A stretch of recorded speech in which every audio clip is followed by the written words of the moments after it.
Libur panjang Lebaran Hari Raya Idul Fitri 1443 Hijriah, sejumlah tempat wisata murah meriah di wilayah utara Kabupaten Bogor sejak hari kedua Lebaran hingga sepekan masih dipadati wisatawan dari wilayah Jabodetabek.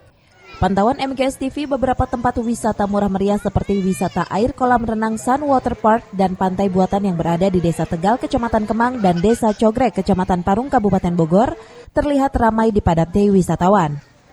Harga tiket masuk ke tempat wisata pantai buatan ini ditarif dengan harga Rp7.500 dan harga tiket masuk wisata air kolam renang ditarif Rp33.000 per orangnya.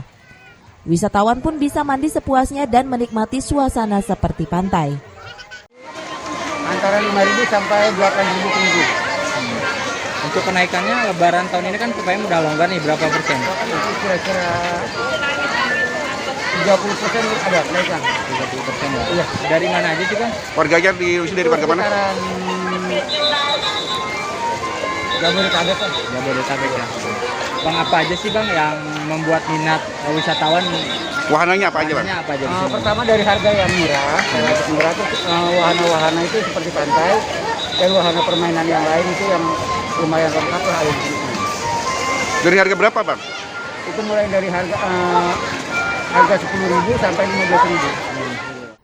Sebelumnya, libur Lebaran Hari Raya Idul Fitri di tahun 2019 hingga di tahun 2021 di masa pandemi COVID-19, sejumlah tempat wisata yang ada di wilayah utara Kabupaten Bogor sempat ditutup. Tidak ada aktivitas, namun saat libur Lebaran kali ini, sejumlah tempat wisata kembali dipadati pengunjung dari wilayah Jabodetabek.